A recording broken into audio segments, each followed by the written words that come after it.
Olá, seja bem-vindo ao Saúde em Foco. Segundo dados da Organização Mundial da Saúde, pacientes com condições crônicas pré-existentes, como diabetes e hipertensão, apresentaram versões mais graves da doença causada pelo novo coronavírus, a Covid-19. Isso significa dizer que a infecção se desenvolveu rapidamente para a síndrome do desconforto respiratório agudo, insuficiência respiratória aguda e outras complicações. Sabendo que a obesidade anda de mãos dadas com essas doenças crônicas, a preocupação para que ocorra o controle adequado da pressão arterial e dos níveis glicêmicos tem de ser ainda maior. Para falarmos sobre esses fatores de risco, vamos conversar com a doutora Renata Antoniali, especialista e membro titulado da Sociedade Brasileira de Endocrinologia e Metabologia, Sociedade Americana de Endocrinologia e membro do Conselho da Sociedade de Endocrinologia e Metabologia do Mato Grosso do Sul. Seja bem-vinda, doutora. Olá, Ana Paula, muito obrigada pelo convite. Doutora, de que forma a sua especialidade pode ajudar esses pacientes a se protegerem da Covid-19? Bom, dentro da endocrinologia, nós atendemos diversos pacientes que estão incluídos nesse grupo de risco, como você disse, os obesos, os hipertensos, os diabéticos. E nós temos que lembrar que essas doenças elas têm que estar bem controladas para diminuir o pior prognóstico de evolução se esse paciente for contaminado pelo Covid. Então, pacientes obesos iniciar um tratamento para perder peso, os diabéticos estarem bem controlados com seus níveis de açúcar no sangue, os hipertensos também com as suas pressões arteriais controladas. Isso tudo a gente pode ajudar esse paciente. Doutora, a obesidade, como a senhora falou, a hipertensão e o diabetes são doenças que estão correlacionadas? Explique isso para a gente. Sim, nós sabemos que o excesso de peso, independente se é a obesidade ou o sobrepeso, ele aumenta o risco para desenvolvimento de hipertensão arterial e diabetes. E quando essas doenças, elas também estão relacionadas a, por exemplo, alterações de colesterol, que é muito comum nessa população, acaba desencadeando um quadro que nós conhecemos por síndrome metabólica, que é extremamente prejudicial à saúde. E quais são os sintomas? Como que é essa síndrome metabólica? Explica bem certinho para a gente entender.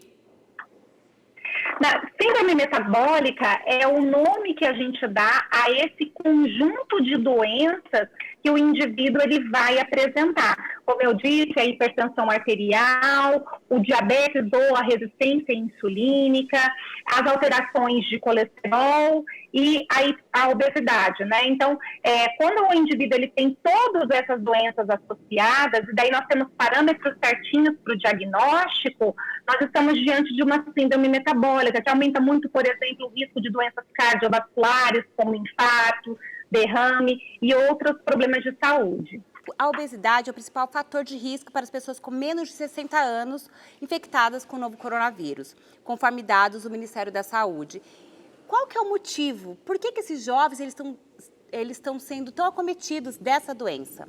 Na verdade, os dados que o Ministério da Saúde trouxe para a gente é que o número de óbitos por obesidade foi maior nos jovens do que nos idosos.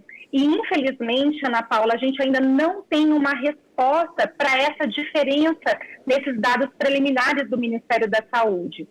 O que a gente sabe é que a obesidade ela é um fator de risco importante por um pior prognóstico se esse indivíduo é contaminado pela Covid-19 e, por isso, nós devemos manter as medidas preventivas, que são importantes nesse processo, independente da idade. Até porque nós estamos vivendo num momento em que a gente tem muito mais perguntas do que respostas. O excesso de peso, ele sobrecarrega o organismo? Ele dificulta o funcionamento adequado das suas funções, dos órgãos, por exemplo? Sim, porque a obesidade, ela leva a um estado inflamatório do nosso corpo. E isso acaba prejudicando a imunidade e aumentando o risco de desenvolvimento dessas outras doenças que a gente falou no começo do programa. Doutora, toda pessoa com obesidade tem dificuldade respiratória? Isso é verdade ou é um mito? Não necessariamente, mas a dificuldade respiratória, ela está muito mais frequente nessa população, principalmente nos obesos mórbidos, que são aqueles que têm um extremo de obesidade, que a gente fala que é um índice de massa corporal, ou o famoso IMC acima de 40, ou aqueles com a chamada obesidade central, que é com aquela circunferência abdominal aumentada. Nesses indivíduos, acontece uma compressão do tórax por essa gordura. Então, fica difícil esse tórax se expandir para respirar, além de uma compressão do diafragma, que é um músculo muito importante no movimento respiratório. E fora isso, esses pacientes obesos também podem apresentar um quadro conhecido como síndrome obstrutiva, síndrome da apneia do sono. E essa síndrome, ela causa uma obstrução das vias aéreas, causando uma dificuldade também da passagem do ar, e são aqueles pacientes que às vezes roncam à noite ou têm pausas respiratórias durante o sono. E essa apneia do sono, ela também aumenta riscos de doenças como diabetes, hipertensão e até as doenças cardiovasculares. Qual que é a diferença, doutora, de uma pessoa que está com sobrepeso, mas não pratica esporte, uma e tem sobrepeso e pratica esporte? Qual que é a qualidade de vida dessa pessoa? A atividade física, ela é extremamente importante para a manutenção da nossa qualidade de vida. E como a atividade física também faz parte de um tratamento desse indivíduo que tem excesso de peso, ela vai sim causar um impacto muito grande na qualidade de vida desse indivíduo. Então, com certeza, uma pessoa que tem um excesso de peso, mas que ela consegue ali fazer sua caminhada, ir para uma academia ou se mexer de alguma forma, ela é mais saudável do que o sobrepeso ou obeso sedentário. E ela tem menos problema respiratório ou não? Depende do grau de excesso de peso, mas como a atividade física ela ajuda no condicionamento cardiopulmonar, geralmente esses pacientes eles são beneficiados e não têm tantos problemas respiratórios, mas não é uma verdade absoluta, isso também pode variar de acordo com o indivíduo. Antigamente, a gente falava assim, que o peso estava ligado muito à estética, né? E com a Covid, a gente pôde entender o quão importante você tá com peso adequado. A senhora não concorda? Sim. É um alerta, né? Sim, é um alerta, porque assim, a obesidade, a gente já sabia de todos os prejuízos que ela traz, como a gente conversou das doenças relacionadas, hipertensão, diabetes, outros problemas também, como problemas na autoestima, depressão, transtornos de ansiedade, problemas osteoarticulares, e de repente a gente se deparou nesse cenário da pandemia de Covid e verificamos que a obesidade é um fator de risco muito importante para uma pior evolução da doença, independente se tem ou não essas outras doenças associadas.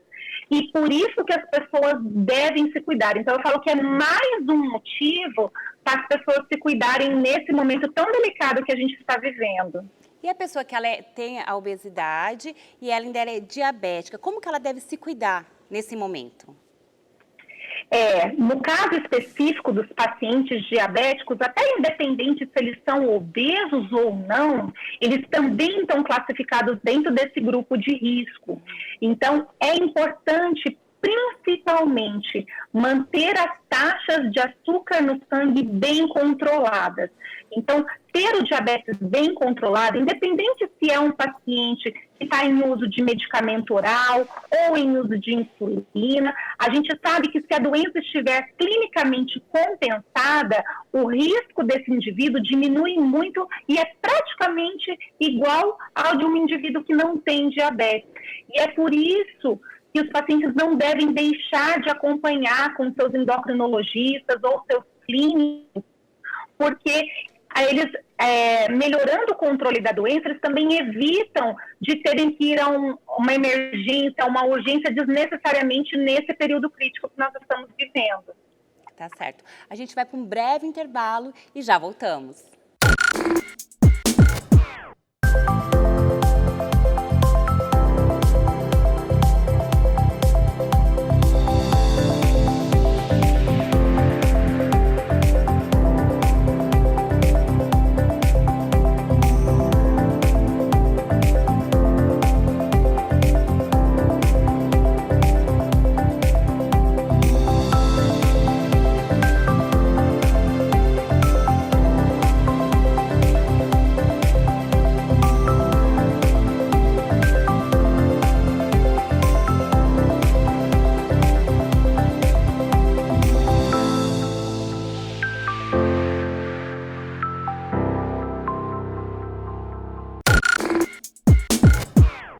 Olá, estamos de volta com a doutora Renata Antoniali.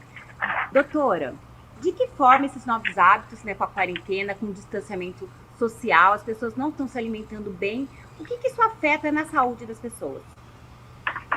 Olha, Ana Paula, muito importante você ter tocado nesse assunto, porque nós estamos observando realmente essa mudança de hábitos durante esse isolamento social. As pessoas estão tendendo a comer mais, aumentar o consumo de álcool e se exercitar de menos. E isso, além de poder aumentar o peso, que nós já falamos que é um fator de risco ligado a uma pior evolução do Covid-19, ainda pode diminuir a imunidade desse paciente, então deixar o sistema imunológico mais fraco, que a gente fala, aumentando o risco não só do próprio contágio pelo Covid, como também de contaminação de outros problemas de saúde, de outras doenças. Então, nós temos que tomar muito cuidado com isso nesse momento. E quais as dicas que você pode dar para as pessoas que estão em casa? Qual que é a forma correta de se alimentar? Beber água, não beber muita água? Explica para gente. Claro. Olha, principalmente essa população que a gente estava citando dos pacientes com excesso de peso, nós temos que lembrar que eles precisam se cuidar como um todo. Então, cuidar bem da alimentação, praticar uma atividade física mesmo aqui em casa. Hoje existem aplicativos, dá para brincar com os filhos, fazer alguma atividade assim, controlar o sono, controlar o estresse, principalmente, isso tudo ajuda. E especificamente nessa parte alimentar, que eu acredito que muitos aí estão pisando um pouquinho na bola, digamos assim, o que a gente pode dar de dica? É claro que o ideal seria montar uma dieta individualizada, um plano alimentar de acordo com as necessidades desse indivíduo, por uma nutricionista, algo assim, mas de uma forma geral, nós sabemos que aumentar o consumo de proteínas como carnes, ovos, consumir gorduras boas como as castanhas, o abacate, diminuir o excesso de carboidrato, principalmente os simples, que são as farinhas, os açúcares, tudo isso é importante, o consumo de fibras, beber água, sim, é extremamente importante. De uma forma geral, a gente tem que lembrar que nós devemos consumir menos industrializados e aumentar o consumo dos alimentos in natura. Então, eu falo, Ana Paula, que é aquela velha frase que a gente tem que levar para a nossa rotina, para a nossa vida, que é desembale menos e descasque mais. Doutora, você falou uma coisa bem legal. Na quarentena, o que a gente vê? As pessoas fazem muito lanches rápidos, comem muito pão, muito carboidrato. O que isso faz para o paciente que tem o sobrepeso e que tem a diabetes? Bom, a má alimentação nessa forma, ela vai prejudicar das duas formas. Vai tanto poder aumentar o peso desse paciente, como também descompensar um quadro clínico do diabetes.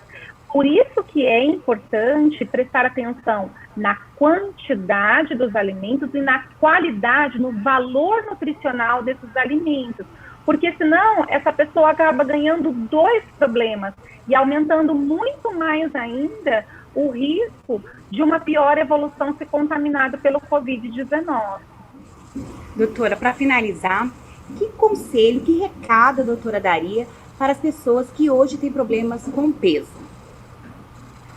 Olha, cuidar do peso não é fácil. E as pessoas têm que entender que a obesidade ela é uma doença crônica e multifatorial. Então, não é somente o comer mais e gastar menos. Existem questões genéticas, questões ambientais que podem levar a isso.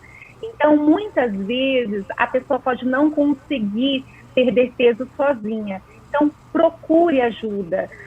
Diminua os preconceitos em relação aos tratamentos. Procure um endocrinologista para um acompanhamento adequado e, se for necessário, o uso de medicações, assim como uma equipe multidisciplinar, um educador físico, uma nutricionista, psicólogos, psiquiatras, são sempre bem-vindos.